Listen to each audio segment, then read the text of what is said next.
Welcome to Andy Staples On3, and yes, it's another pick show, and yes, I am well aware of what happened last week. I made 13 picks on last week's show. Our social media guru, Jack, reached out and said, hey, we can only fit 8 of these on a graphic. Which 8 do you want? And I said, don't worry. I like them all. They're all good. So he picked 8 of those picks. He put them on a graphic. We sent it out into the ether. I said, I was 8-2 against the spread last week.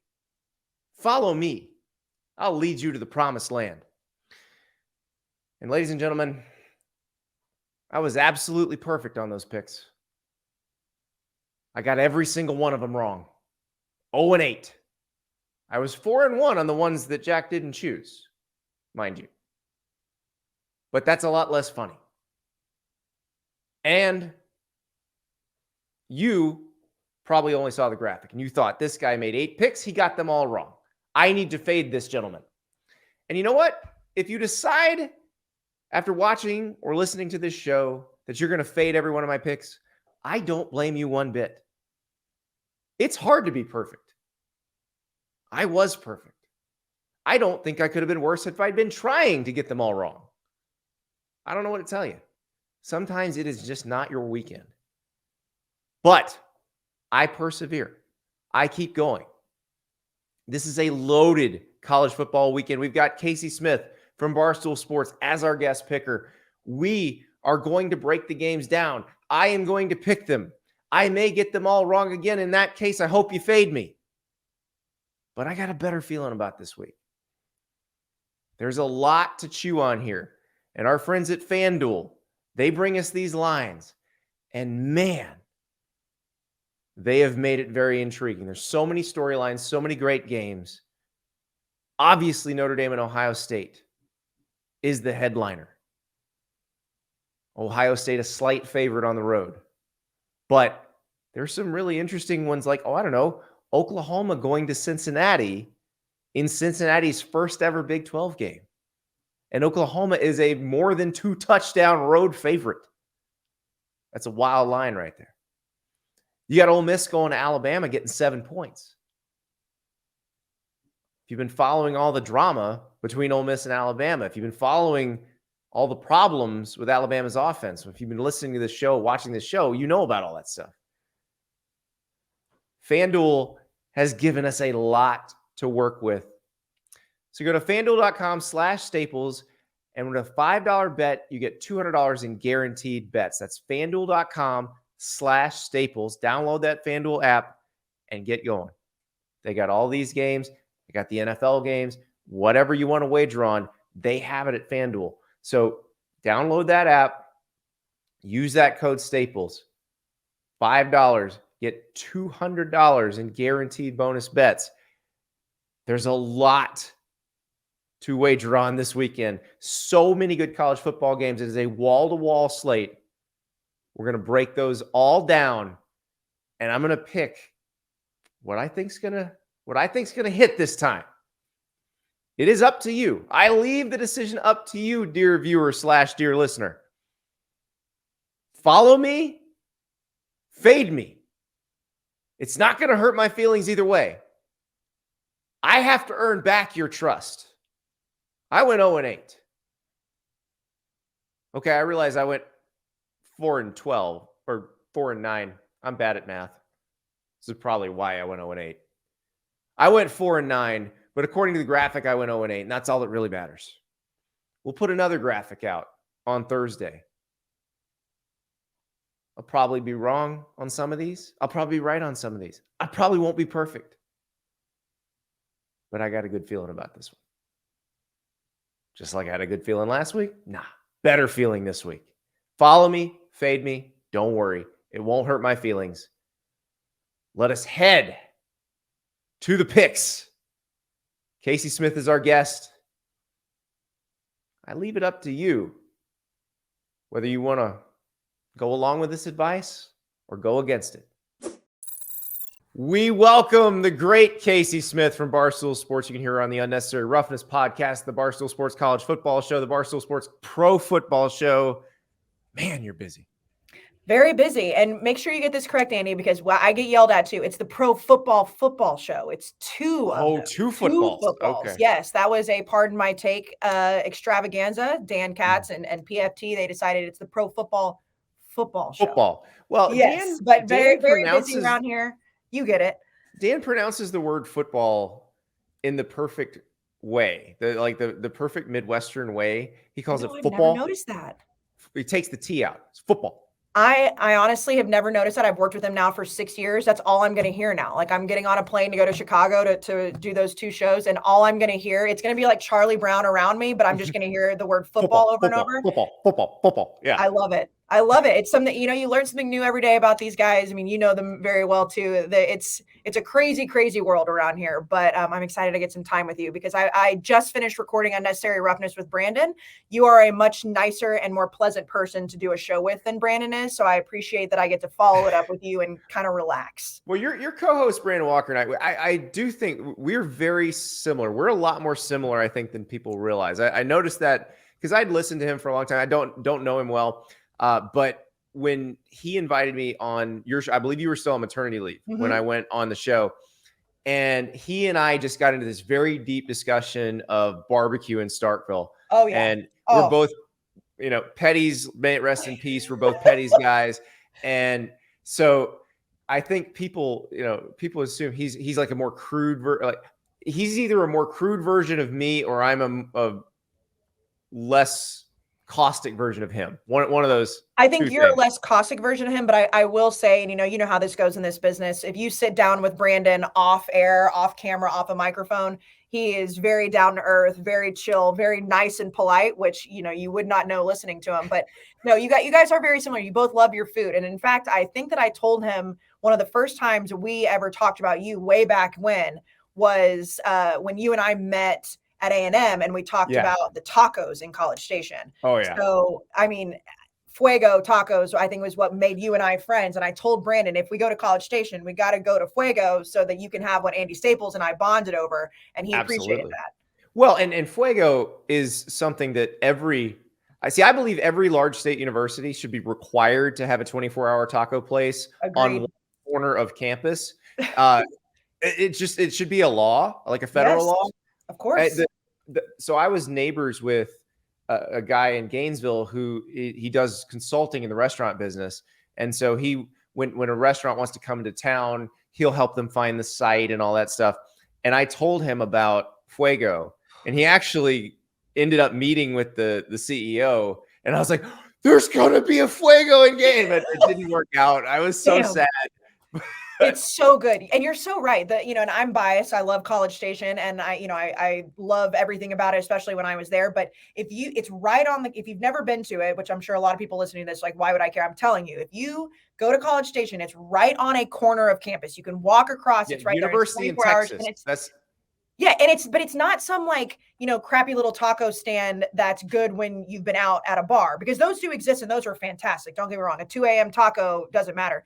This is actually a place that I would go for breakfast and lunch when I've not had anything to drink. And that's when it stands up the test of time. If I'm making plans to go there during the day and I'll go after the bars, I mean, what more can you ask for in college? Oh, it is unbelievable. Again, federal law. And if anybody wants to stake me on this, I will come to your campus and point to the corner across the street where you should put your 24-hour taco restaurant. So run on that platform, Andy, and you do well. It's exactly right. I wouldn't have to make shows there. I wouldn't have to generate so many hot takes. But let's stay in College Station, because we're gonna start picking games. These lines all come from our friends at FanDuel. Auburn at Texas A&M. Kayce, you are the person I come to when I want to diagnose the psyche of the people in Aggie land. Where are we at right now with this team? It's a fair question. And I will be honest with you, you probably would get a little bit of backlash if people heard that you come to me for that, because I still feel like there's so many people, and it's not just A&M, this is fan bases in general, that if you talk bad about a team, or if you kind of tell the truth about where you stand with your own team, that it makes you a bad fan. I don't subscribe to that, because I actually think good fans tell the truth on how they feel. And I think that if you put some truth serum in a lot of people in College Station, they would say that the Jimbo Fisher era has not lived up to what it's supposed to. And that's not just a crazy hot take. I mean, we handed this man a national championship trophy with a blank plaque on it when he got hired, paying the amount of money guaranteed that he has. And, to miss a bowl game last year with the number 1 overall recruiting class. And I understand, it takes some time. We've seen in other parts of the country, it doesn't take that long for guys to get their guys on campus and have success. So to answer it, I could talk about this for hours, but I think that people are truly waiting to see what this SEC run looks like for Jimbo. And I think this is make or break for this year for him. I think, I was already ready last year to kind of say, hey, like, this is just not going to work out. Let's find the money. We've got the money. It's oil money. Let's buy the man out. I think it's fair to give him this season. After watching what happened against Miami's a good team. Tyler Van Dyke's a very good quarterback, but that was really frustrating. This game against Auburn is massive for how people stand with him. Massive. So, as we all know, the graphic was put out last week with 8 picks from me that were all wrong. It happens. And, it happens. And right out of the gate, this game is messing with my head, Kayce, because I know that Hugh Freeze is going to win one of these. Correct. Outright, and may cover a couple of them, but I don't know which one, because Auburn ain't there yet.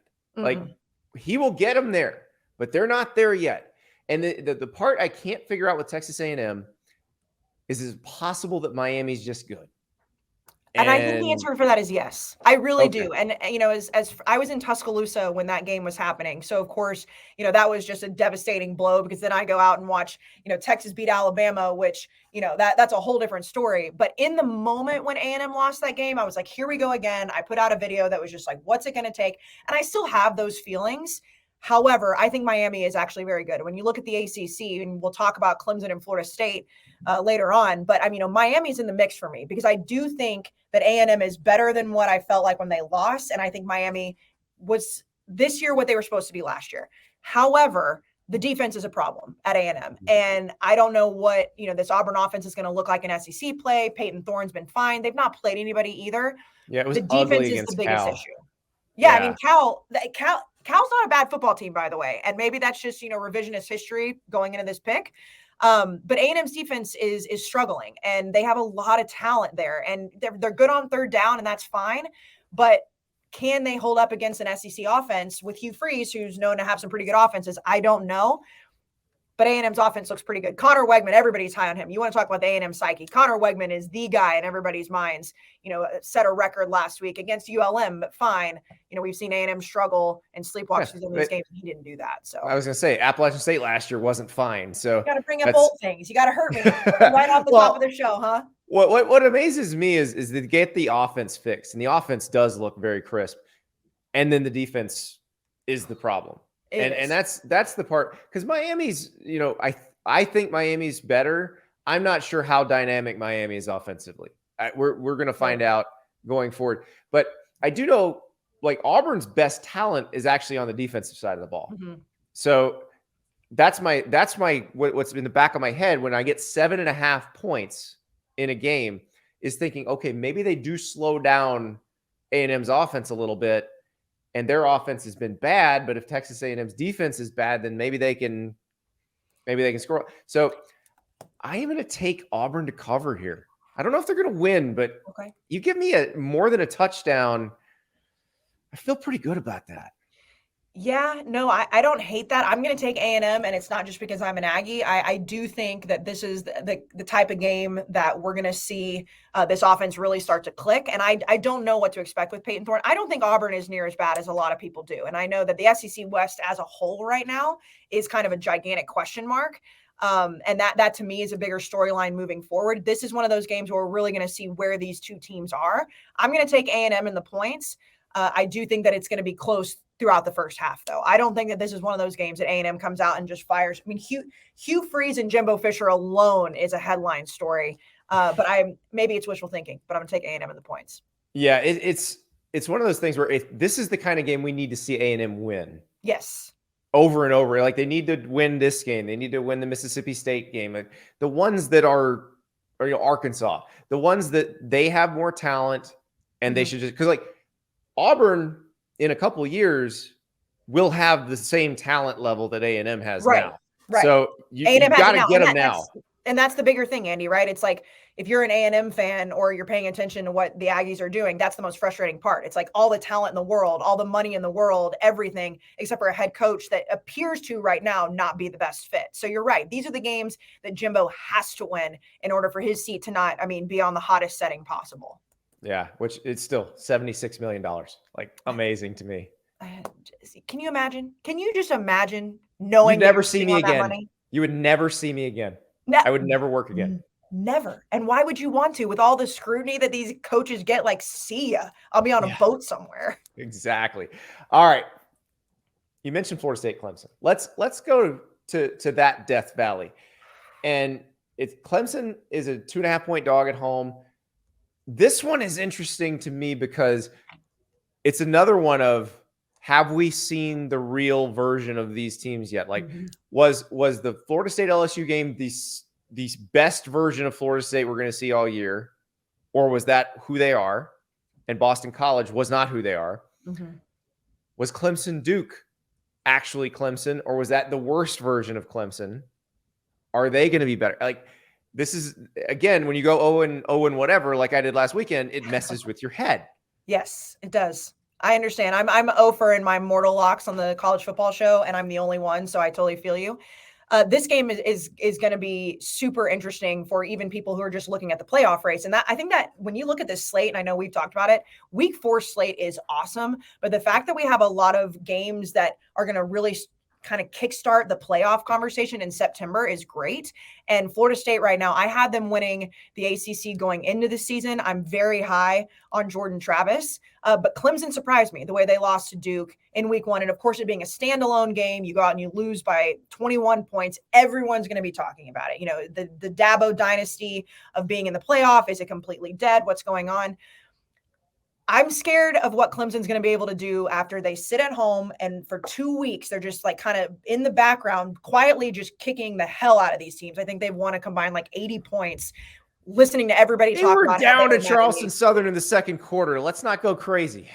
It's just, to me, it's like, it's still Dabo, right? I mean, I understand he's behind in the transfer portal. I understand there's a lot of questions on how he's going to adapt to this new landscape of college football. He still knows how to win national titles. But with that being said, I really, really like Florida State. And I think what we saw against Boston College was a sleeper performance against a team that's not very good. And let's not act like we haven't seen that recently. I mean, Georgia did that with Kent State last year. Now, they won by more than 2, but it was still a situation where you're just like, okay, sometimes you have to give these teams these types of games. Is Jordan Travis completely healthy? That's a question that I have. I'm going to take Florida State here. I think that they win outright. But I don't know. Clemson's a scary storyline if you're a Florida State fan, because it still is Clemson. Now, what does Cade Klubnik look like? After all offseason, we heard how he was going to be the savior and how they ran DJ off to the West Coast for him. He didn't look that great against Duke. So can he look that great against Florida State? We'll see. It has been since 2014 since Florida State won in this series. I was at that game. That was the Jameis Winston got suspended game. Oh, yeah. If Dabo starts Deshaun Watson instead of Cole Stout, Clemson wins that game pretty easily. Instead, it came down to the wire and Florida State wins it. I can't believe it's been that long. I must say, the fact that it's 9 years ago is crazy. Shocking. So we're old. We're just old. I know. I'm not going to overthink this one, Kayce. I saw Florida State against LSU. LSU has better talent than Clemson. Clemson has a decent amount of NFL dudes. LSU has more. And Florida State dominated them in the second half. Yeah. Dominated them. So I'm not going to overthink it. I'm taking Florida State to win this thing. Let's do it. Which, if that happens, Clemson's probably out in the ACC. Oh, yeah. Barring a miracle run. Because if they lose one more, they're not playing in the ACC title game.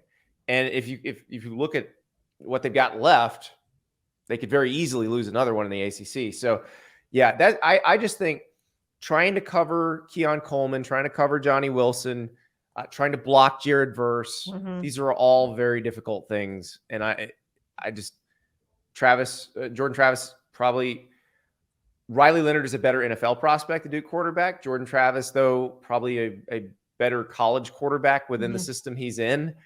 I don't know. I'm not going to overthink this.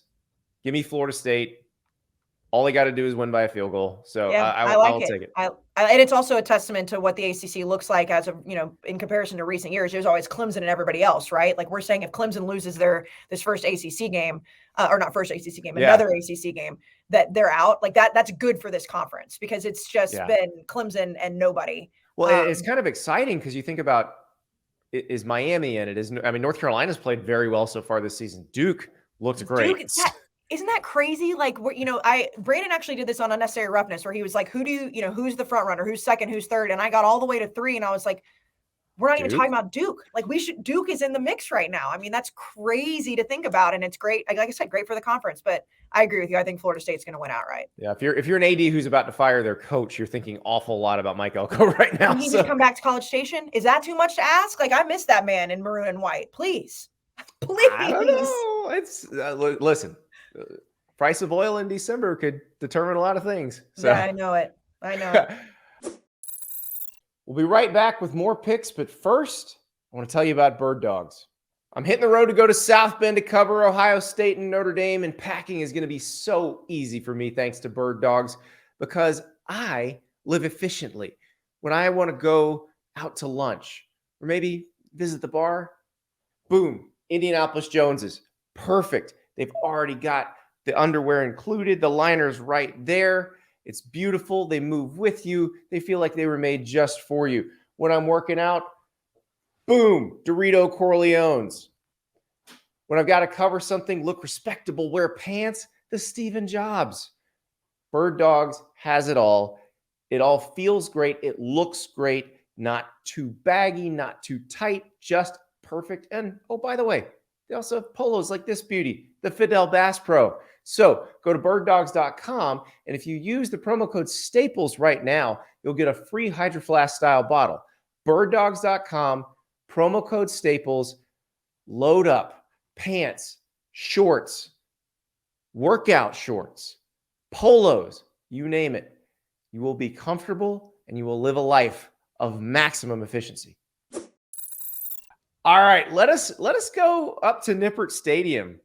Cincinnati, Oklahoma comes to Cincinnati. Cincinnati's first ever Big 12 game. Mm-hmm. Oklahoma's a 14.5 point favorite on the road.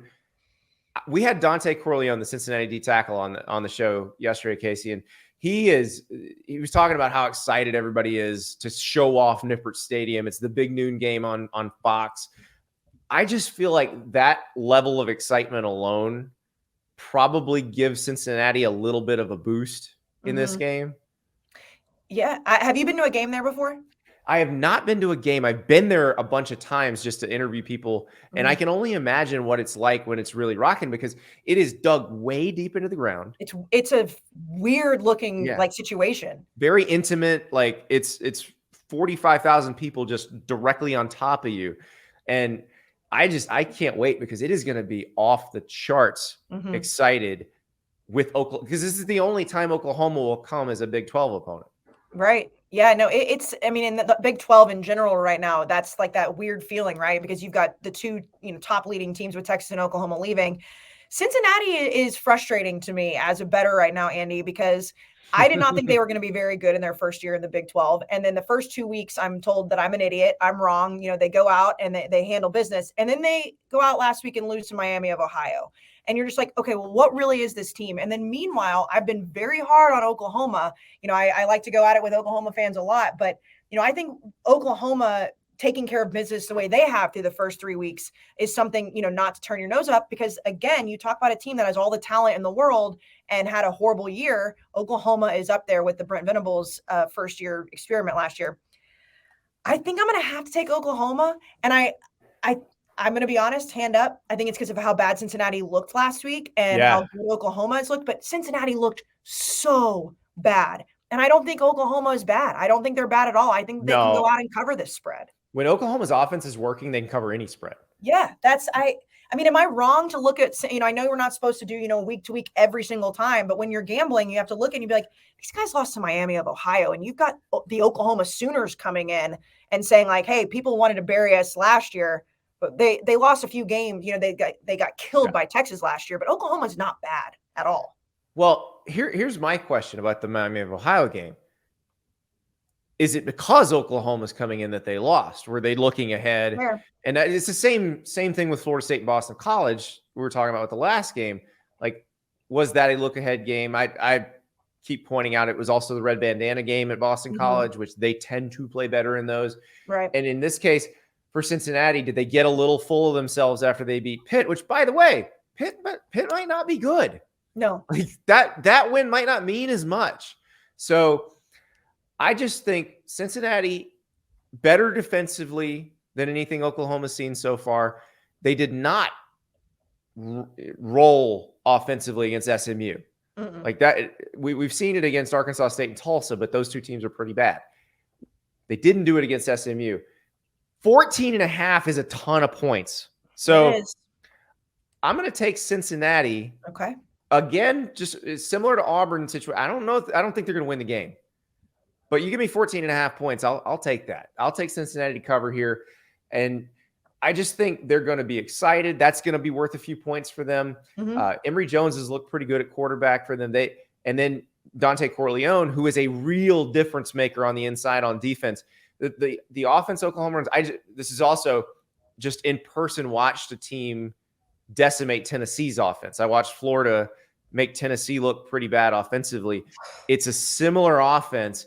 And if you can't get the run game going up the middle because a defensive tackle is wreaking havoc in there, it makes everything much harder to do on the outside too. So I'm thinking Dante Corleone may have an effect on Oklahoma's offense. Not so much that they can't score, but so much they don't score as much as usual. Yeah, they can slow them down. Yeah, I definitely, I don't hate that because you're not going to be able to completely stop that offense if you're Cincinnati. I mean, I could eat my words when we talk next week, but just to be able to slow them down. And I mean, 14.5 is a lot of points, especially for, a conference game at home. And I'm sorry, Cincinnati fans, you were yelling at me all off season. You were yelling at me through the first 2 weeks, and then you went out and did what you did last week. And so for that reason, I'm going to have to take Oklahoma, but I could be wrong here. They are a very vocal group, the Cincy fans. Cincy and UCF fans feel like they're cut from the same cloth. UCF fans are still very mad at me for making fun of their fake national championship a few years ago. And that fake national title sold a lot of t-shirts. Yes, it did. Yes, it did. I mean, that was one of my first seasons at Barstool. And boy, it was nice to be able to actually let it fly and say what I wanted to say about it. But I've never been off the hook from UCF fans. So for the rest of my life, they don't forget. They do not forget. Now we go out to Eugene. And this is an interesting one because Coach Prime has brought so many people into the college football tent. I was thinking about this, you had multiple celebrities in Boulder. You had celebrities tweeting about the game at 1:30 in the morning Eastern time, 9.3 million people watching. So I do feel like we're welcoming new people into the herd of college football fans here. But no Travis Hunter going to Oregon is a scary prospect. And Oregon is a 3-touchdown favorite. But no Travis Hunter is really scary. Very, very scary. Yeah. I mean, I've made no secret that obviously I am high on Colorado. Dion was on the Pro Football Show with me for the last 3 years. And so, just my bias there from a personal standpoint.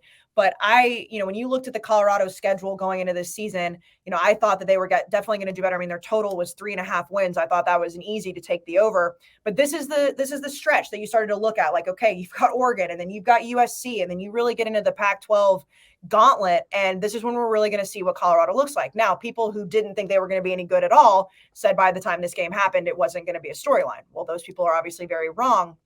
The big thing, Andy, is, Bo Nix and this offense at Oregon are very, very good. And what we've seen Colorado's defense look like with or without Travis Hunter, obviously without is a bigger problem, but they're not able to slow a lot of people down thus far. I mean, Shedeur Sanders in this offense can win in a shootout, and that might be true. But, I mean, Bo Nix is a different type of quarterback than they've seen.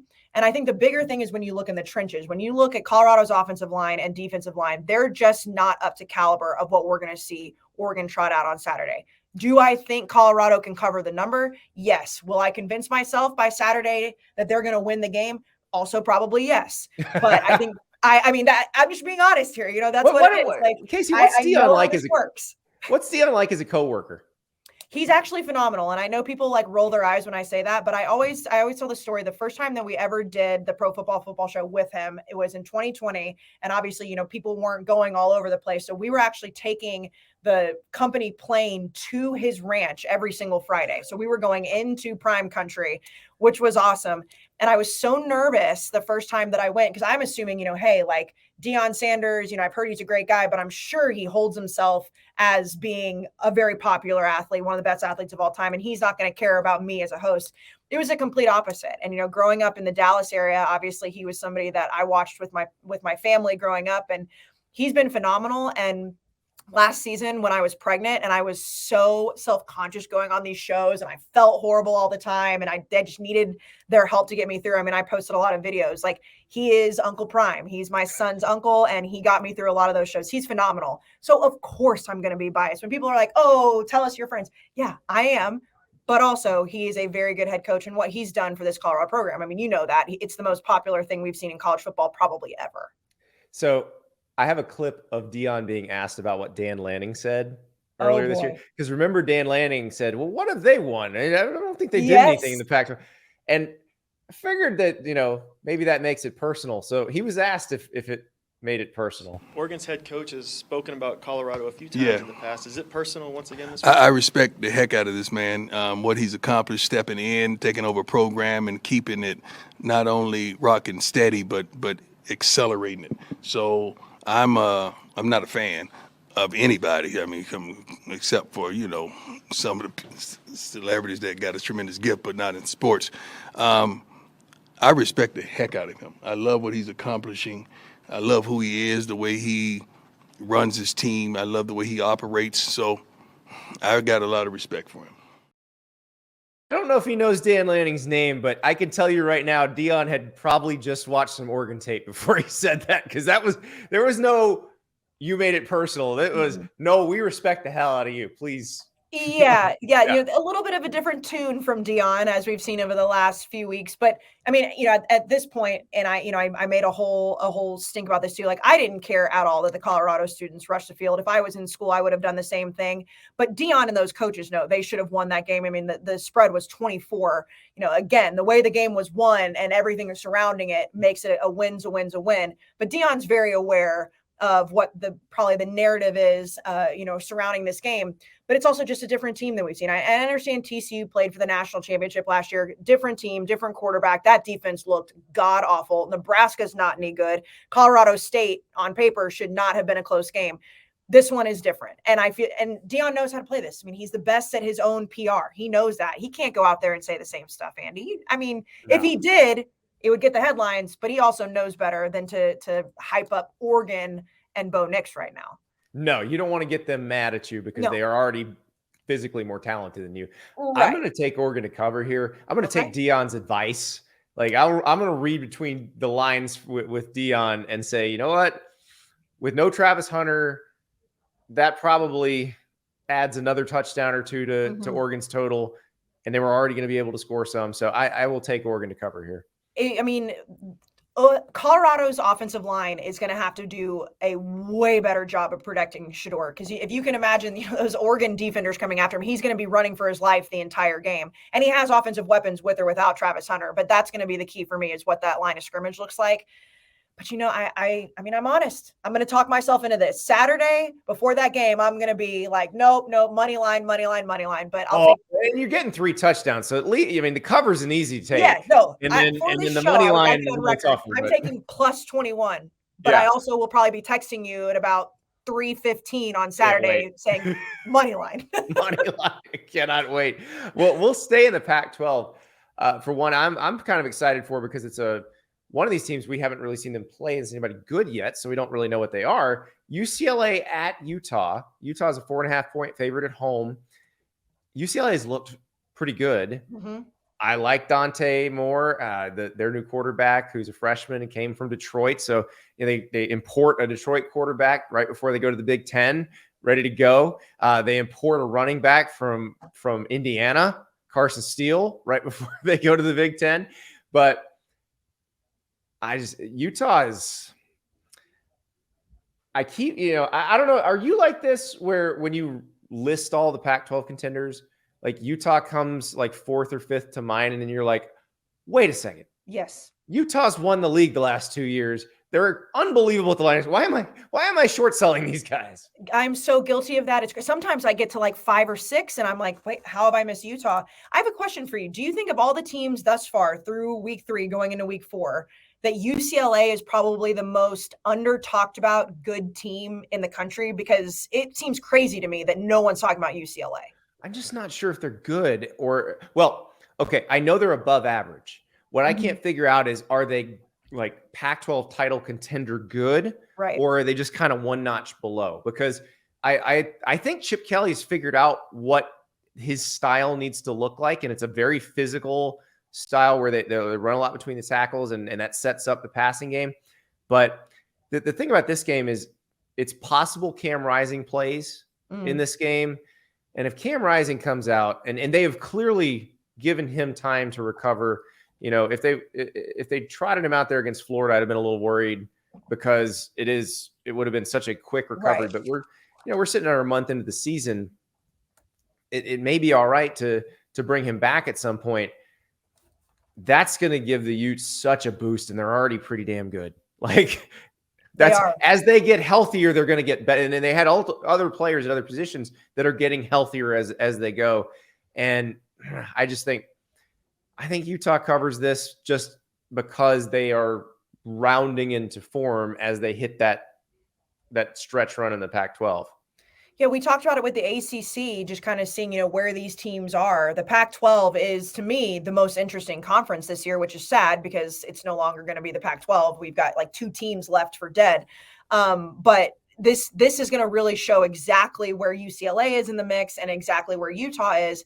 And, you look at that Utah-Florida game, and, obviously Florida goes out and kills Tennessee. You were there, you saw it. Looks like a different team. But that, to me, is also a testament of this Utah defense. And it's really the way that they were able to say, hey, we don't have our starting quarterback, but it's going to be okay. We're going to make it work. I don't know enough about UCLA, and I'll admit that. Like, I see on paper how good they've looked. Their defense has looked good. Chip Kelly. I've not watched a full UCLA game. It's hard to tell. I mean, and why would you have? Like, I watched a lot of the Coastal Carolina game because it was close and it was on, but they've given you no reason to watch. Right. Exactly. Otherwise. So it's very hard. That's why I say it's under talked about. Maybe I've underthought about it. I don't know if that's a word, but I'm going to make it one. For that reason, I'm also going to take Utah because I've seen what Utah is able to do. And then I've seen, and I know we can't always do transitive property, but we have to at some point. And I've seen what they did against Florida and then what Florida has been able to do moving forward. So for a gambling standpoint, I have to be able to take Utah because I at least know enough about them. Right. I don't know enough about UCLA. It's not a ton of points either. No. You're not given UCLA doesn't have a lot to work with there. So let us move to what I think might be the most entertaining game of the week, just from a off-field subplot standpoint. Ole Miss going to Tuscaloosa. Of course, Lane kicks it off Sunday night by saying, I don't even know if Kevin Steele's actually calling the defense. It might be Travaris Robinson. And then it just snowballs from there. Like, you've got Pete Golding got run out of Alabama because they thought he was the problem on defense. Now he gets to come in and drop blitzes to try to get Jalen Milroe down. Like, this is so much fun. I have no idea what's going to happen. It's headline after headline, and Lane Kiffin loves this stuff, and he tweets more about Alabama sometimes, it feels like, than Ole Miss. But and I know we've said it in the past, but this year this statement feels real. If it's going to happen for Lane Kiffin, I think it's going to be this year. I think that they are going to win this game outright. And I'm not saying that Alabama is a bad football team. I'm not saying that Ole Miss is entirely better than them. But what I do know for Alabama in a vacuum is they have a major problem with what's going on at quarterback, because Jalen Milroe wins the starting job, loses to Texas, had some really good plays and some god-awful plays. Then they tried out the other 2 guys against UCF. They mightily struggle. And now it's like, no, actually, Jalen Milroe's the guy. If you're that offense right now, if you're these players around him, around these guys, you're like, who's throwing me the ball? What's happening? What I do know is that Ole Miss has not only Jackson Dart, but they've got Spencer Sanders. They've got 2 guys that they know can play. And I'm not saying either one of those guys are just world-breaking great quarterbacks, but they're both proven as quarterbacks that they can get the job done. Alabama is going to be fine. I think Ole Miss finally gets the job done. I really do. I know it's in Tuscaloosa and that's tough, but if Lane Kiffin's going to do it, this is the game he's going to do it, because I think Alabama's problems at quarterback run much deeper than just who's going to be the guy. I think this offense is confused about their identity until they know who that guy is. Yeah, there's offensive line problems. Now, Nick has said Milroe's the guy. So right. The question is, do they really truly build the offense around Milroe this week? Right. It didn't feel like they had against Middle Tennessee or against Texas. It felt like that was the offense for any of those three guys. Mm-hmm. And if you truly build around Milroe and he becomes a real run threat, design quarterback runs, that's tough to stop because he's a very good athlete. And he throws a good deep ball. He's not a running back playing quarterback. Like, he's got an arm. But I go back to last year, Kayce. Lane warned everybody about Ole Miss and kind of fool's gold, that their schedule was very backloaded. He's like, don't jump on the bandwagon quite yet because it gets tough. And they did kind of fall apart down the stretch. Yeah. But they played a 6-point game against Alabama. The whole like fraudulent top 15, top 10 team situation happened a lot with them last year. It was like they just kept winning those games they were supposed to, and then obviously they ended up getting exposed. I think it's a bigger, again, I keep saying, like, a bigger question about this SEC West as a whole, Andy, because I know we just saw LSU kill Mississippi State, but that might not necessarily mean too much. Mississippi State might be the worst in that division. I don't know who the best team in the SEC West is, and this is the type of game where we're really going to see it. But when you look at David versus Goliath, and you look at Nick Saban versus Lane Kiffin, and how Lane Kiffin's career was resurrected because of Nick Saban, it's easy to say, well, of course Alabama's going to win. I don't think that right now I feel comfortable doing that, because I think the quarterback situation is so much worse at Alabama. I could eat my words. I could totally eat my words. But if you don't know who that guy is going to be, and you struggle the way that, and I know they're saying it's going to be Jalen Milroe, but we saw last week that wasn't necessarily the case. I think Ole Miss gets it done. I think they do. I think Lane gets his flowers. This feels different with Alabama. It feels like there are real problems that need to be addressed. People got so, we talked about this on Unnecessary Roughness. Like, after the Texas game, I said two things can be true. Texas can be really good, and they are. Quinn Ewers looked phenomenal in that game, and they deserve all the praise in the world. This Alabama team, despite having the recruiting numbers and grades they have, does not look like a prototypical Alabama team. And it's not just because they have problems at quarterback. It's the guys around him are not able to say, hey, you can just manage the game, just get us the ball and we'll be fine. As of right now, this team doesn't look like a Nick Saban team. In November, are we going to be saying something different? Maybe. But this Alabama team has way bigger problems than just Ole Miss on Saturday. Yeah, I'm also not seeing that first-round receiver that we got so used to seeing. Last year, they didn't have it either. But that is also a problem when you play, because a team like Ole Miss has good athletes in the secondary. Like, you're not going to be able to run past them very often. You might be able to trick them. You might be able to get them to bust a coverage, but you need a Jerry Jeudy or a Jalen Waddle to just physically dominate people like you're going to see throughout the SEC West. And yeah, I'm taking Ole Miss for sure to cover. Money line feels pretty good in this one too, but for sure to cover. If you're going to give me a whole touchdown, I need to see Alabama play offense effectively to believe, because I've seen it look really bad 2 consecutive weeks. Really bad. And they also need the consistency, that offensive, that the room as a whole, because it seemed like there were a lot of guys, from reports and such, that the offense was not happy that Jalen Milroe did not start against USF last week. So maybe that does, help them move forward now that he has said they know who their quarterback's going to be. But if he doesn't play well, how long does he get to not play well? Do they change it at halftime? Do they put somebody else in? I don't know, but I know that Ole Miss, this is the type of game that I think we look up and we're like, well, Lane Kiffin, he finally did it. He damn did the thing. I just can't wait for the press conference. We've mashed up Lane Kiffin and Nick Saban on the show yesterday, and it was spectacular. I don't know if Lane's been doing research on how Nick acts in press conferences, or if he just, by being around him, absorbs some of this through osmosis. But it's truly amazing. On this other thing that I hear floating around out there, I'm sure you've seen the same reports that I've seen, is Kevin Steele is the defensive coordinator.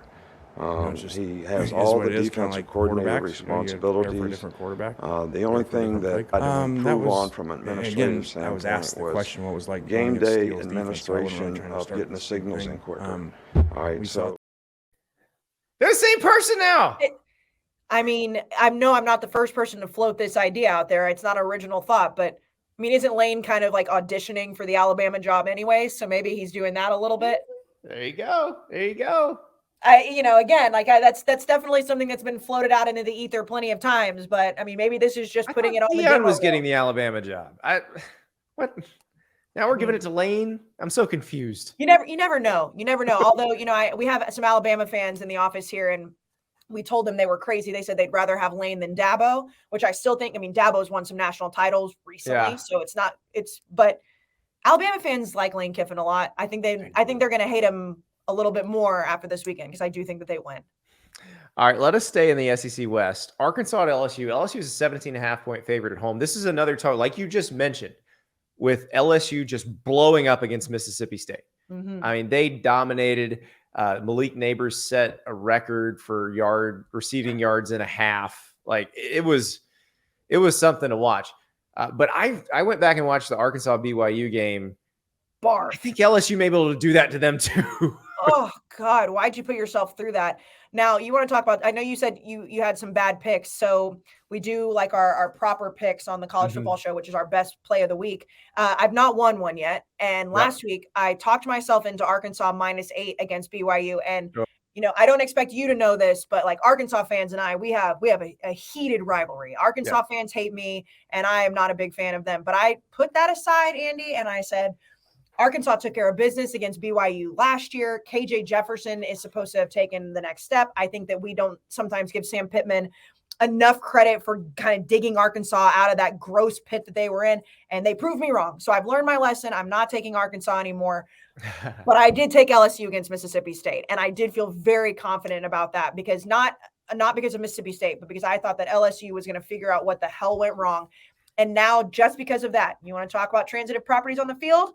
I'm doing it with my betting because Arkansas made me mad last week and played horribly against BYU and LSU took care of business. I'm taking the 17.5. I'm going to take LSU too in this one. Defensively, they shut down Arkansas last year. That game was really ugly though, because Arkansas did not let LSU score. It was really weird to watch, but I think LSU should be fine offensively. It feels like they're hitting a groove now. And so, I'll take LSU to cover that gigantic number. Plus it's at home. LSU, the only game they played at home so far is Grambling. So they haven't really gotten a chance to play an opponent of note with that crowd behind them. I think they still feel like they have something to prove after what happened against Florida State because they did get dominated in the second half of that game. But they are a talented team. They are a team that playing at full throttle should be able to beat anybody in the country. So I am prepared to. And I picked Mississippi State in that game. I thought Mississippi State was going to win that game outright. And I'm just watching the first half like, I've never been this wrong in my life. It happens. Vegas knows better than us sometimes, and sometimes they just trick us. But nobody expected Jaden Daniels to do what he did last week either. I mean, I expected them to win and to cover, but he had a historically good day. I mean, it was, breaking records at LSU and all of that. So, give yourself a little credit because Jaden Daniels, we saw some games last year where he looked incredible. And then they go out and they have games where like they lose to an A&M team that they had no business losing to at the end of the season. So I think if Jaden Daniels looks even 75% of the way he did last week, this week, they'll be fine. If he looks the exact same way, I mean, this is a blowout from the beginning.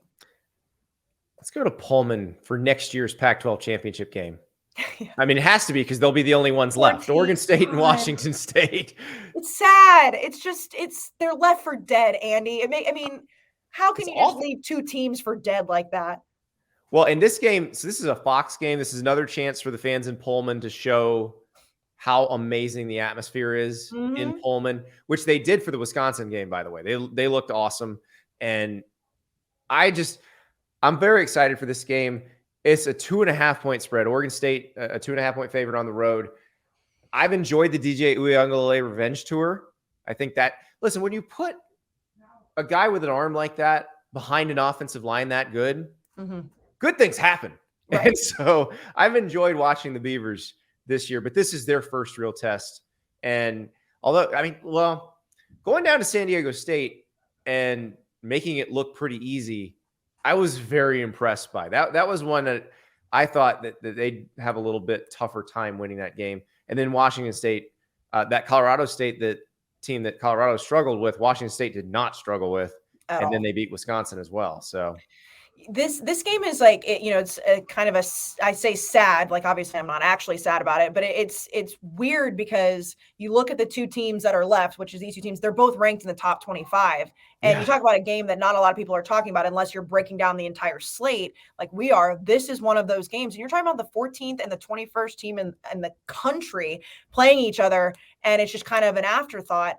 And I agree with you. I love the DJ experiment, especially because we're seeing how the Cade Klubnik era right now has gone for Clemson, and good for him. He got shoved to the other coast and is playing well against this Oregon State team who returned a lot of talent. I don't even know the way that I feel. It's Wednesday when we're recording this. And so now my gut says take Washington State at home just because. Because Pullman's magic when they're excited about a game. I know. And it's at night. And so that's my gut feeling. But I don't know. I think Oregon State is a team that we're going to look at the end of the year that, is going to throw some wrenches in the Pac-12 race. I don't think they're going to be at the top. I don't think that they're going to be contending for the Pac-12 title, but I think that somebody along the way who's the front runner is going to slip up and lose Oregon State because they're a really talented team. Yeah. So is Washington State. It's sad to me. Like this game should be so much more exciting. And I look at them just like, these two guys are just like, hello, somebody. Well, it hurts that it's what it's up against on television. That's part of the problem. And the two games we're going to get to, you guys understand. I understand that you guys are probably going to be watching those other two games. I'm going to take Oregon State in this one too. Okay. I think that level of line play travels, and I'll take that until I'm proven wrong, until I see them not capable of blocking the opposing defense or they're not getting after the quarterback. I just think they are so good up front that it's hard not to pick them in a lot of these games unless they're playing like a Caleb Williams or, they're playing somebody like that. So I'll take Oregon State. And now we head to State College for the whiteout. Iowa, Penn State. So we all, here's the deal on this show, Kayce. We'll pick this game because it's a good game. We'll pick against the spread, but we always also pick the Iowa total. And I was horribly wrong last week. I went under as one does, and they scored 41. And they almost, shockingly, I think the total was 42.5. So I think they almost pulled it off themselves. So so we got a 40.5 total, and it's a 14.5 point spread. Penn State is the favorite. Here's what I think happened. I don't think Iowa's going to score very much in this game at all. The drive for 325, Brian Ferentz, they're 10 points ahead of the pace. I think there's a really good chance they're right on the pace when this game is over, that they probably score about 15 in this game. So I watched Penn State against Illinois, and that defense, they're pretty good. They're Chop Robinson, Abdul Carter, they make quarterbacks pretty miserable. And so Cade McNamara may be the next victim here. The question is, what does the Iowa defense do to Penn State? How much does it slow Penn State's offense? Because they're going to slow it down some. The question is how much. Yeah, the Iowa total. Now I'm sitting here thinking I didn't even think about if I wanted to take the over or the under. That's on my brain right now. But I like Penn State in this game. To be completely honest, going into the season, I said, I don't know what Drew Aller is going to look like. I know that Penn State fans were ready to move on from Sean Clifford. And I think sometimes that was a little bit unfair because Sean Clifford was still a pretty damn good quarterback a lot of the time, but they're very high on Drew Aller. And, he hasn't looked perfect by any stretch of the imagination. And especially last week, there's a little bit of sleepwalking, but I think he is the answer for this offense. And, Iowa, to me, being able to score the way they did last week tells me there's no way they're going to be able to do it back-to-back weeks because that's just the Iowa identity, right? I mean, the fact that we have deep fakes of Brian Ferentz talking about the offense and how many points he has to score to keep his job. Some people believed it, like my co-host, but regardless, I am going to take Penn State. I know you texted me about that, but I mean, that's the thing. That's how realistic this Iowa storyline is. That people are out there making deep fakes about, Ferentz talking about how he has to hit a certain number in his contract, because that's a real thing. And I think this Penn State team is really going to contend against Michigan, Ohio State in the East this year. And so I'm going to take them in the points. It's a lot of points, but Iowa can't score against Penn State, in my opinion. What scared me about Penn State last week was Johnny Newton had such a good game against what should be a good Penn State offensive line. Johnny Newton's the defensive tackle from Illinois, and he kind of plays all over the line, but he was all over the place. And he was. Iowa's got great personnel throughout the front seven. Like, I'm worried that Penn State is going to look slim. But the thing about that Penn State Illinois game is when you look back up at the end, it's still a 17-point win. It's they won 30-13. It didn't look pretty, but they still pretty much dominated the game. So yeah, it's definitely a game that if you weren't watching it from start to finish, you're like, why are we even talking about this game? But if you were watching it, there were definitely concerns. And if you're a Penn State fan, you have to be concerned a little bit, but they closed it out the way that they needed to. And I think maybe it's more, I just don't trust Iowa here. I just don't trust. That's the thing. The way Penn State covers this is they dominate the Iowa offense and maybe force some turnovers. And the offense for Penn State gets some short fields and gets some easy points, which is entirely possible. And the whiteout atmosphere is fantastic. I do remember the one whiteout where Iowa came in and Adrian Claiborne blocked the punt. And that was like, you've never seen that many people get quiet so fast. But the whiteout is one of the cooler atmospheres in college football. And I imagine one of the more intimidating ones for an opponent. So for sure. I've been to Penn State for a whiteout game. We didn't actually stay for the game. We had to jump on a plane and come back to New York.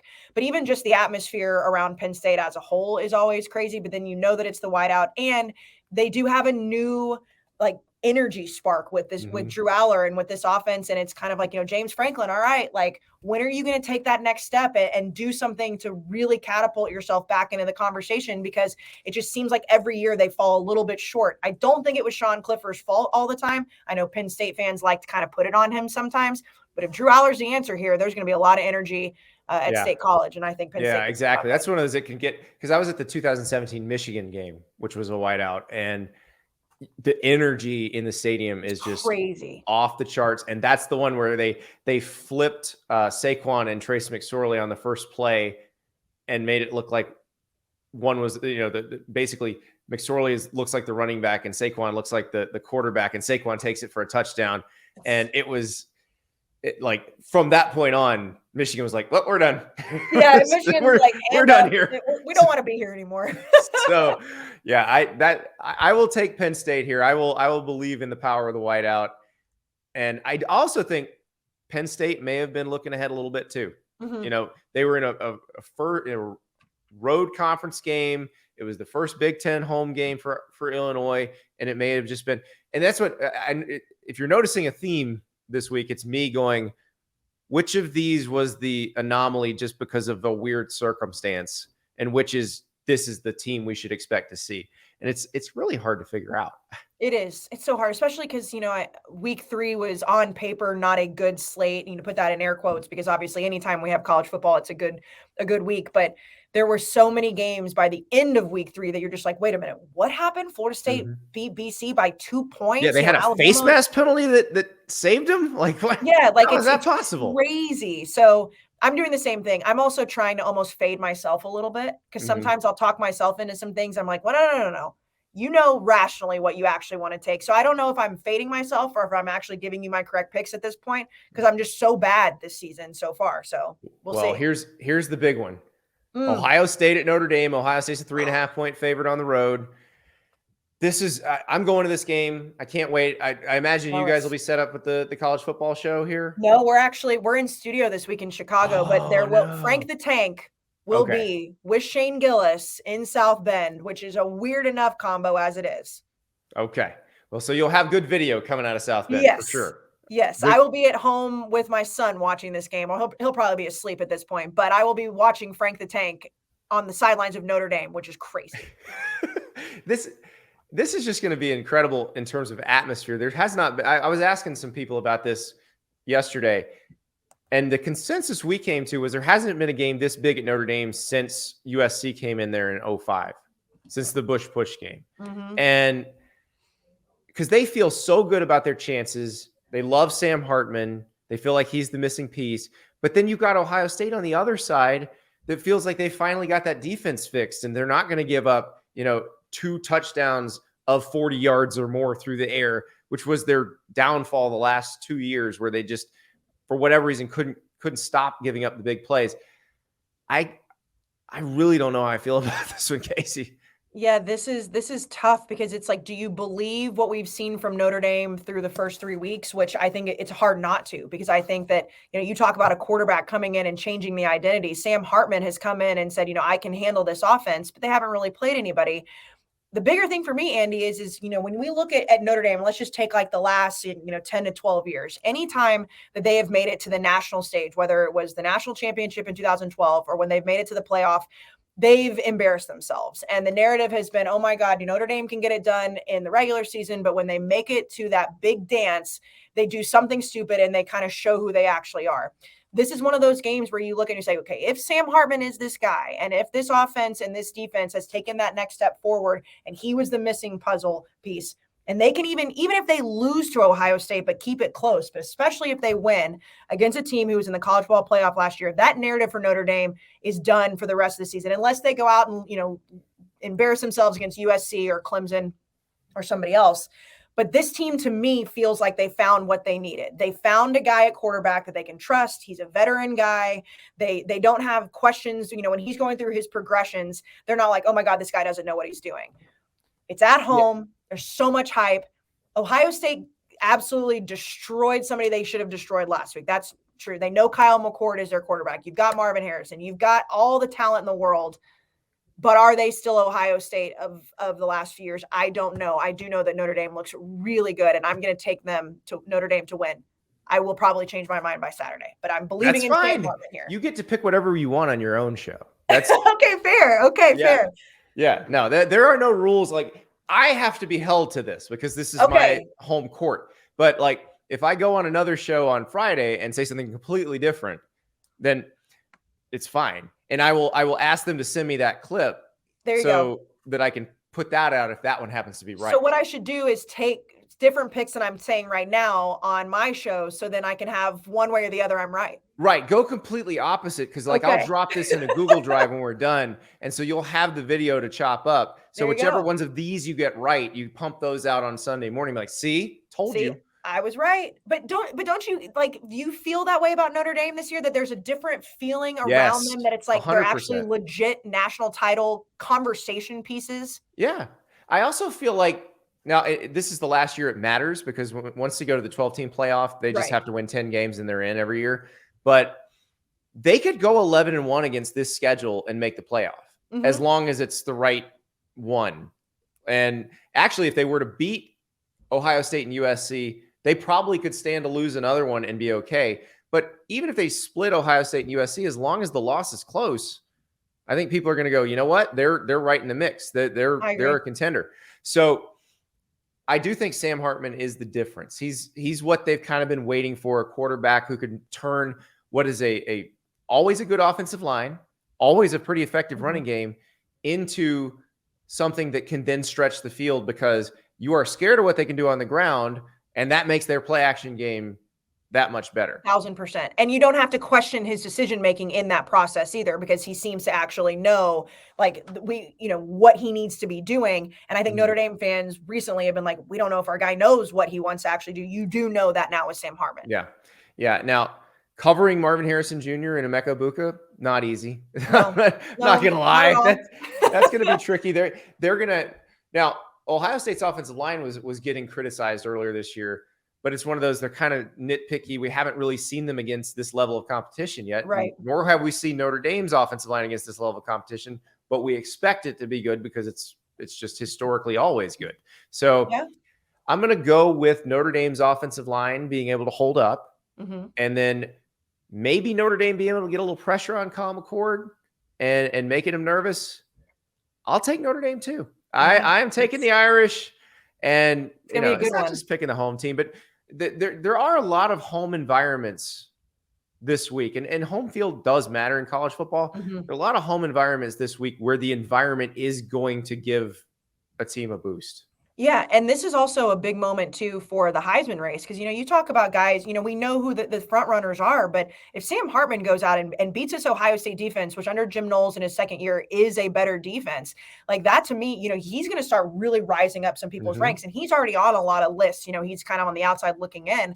This is a massive game for not just Notre Dame in the national spotlight, for also for him. And Ohio State, the first couple of weeks, they were kind of slow starting, kind of sleepy, but they beat a Western Kentucky team that is not bad. They are not a bad team, and they throw the hell out of the ball. Yeah, I mean 63-10. So this game is going to be great because it's not going to be just who comes out of this as kind of a leader in the college football playoff conversation, respectively, for depending on which team wins. It's also really big for these two quarterbacks because if Kyle McCord can do the same thing, I don't think he's going to be rising up Heisman rankings right away because we just learned he's the guy. But that confidence level in Ohio State with him as solidly the guy going into South Bend if they get a win, this is massive for both of those guys. And it helps them so much, like when they play Penn State in a few weeks. They'll be more ready for that. Because one of the things with Ohio State that has been an issue is not playing anybody kind of at their level. And you can argue that Notre Dame, when they played them last year, was not at their level. So, and they weren't necessarily challenged before they got to the really challenging Big Ten games. And it took them a while. So this way you go into Big Ten play feeling like you've been challenged. You've been measured. So, oh, you're okay. You're okay. No, you're okay. I know you have this room. Okay. No, you're sorry. We're almost done. Sorry. Oh no, it's no problem. Sorry, We've kept you way too long. No. It's not your fault. You know what? It's this Barstool Sports office. We have no organization, so I apologize for that.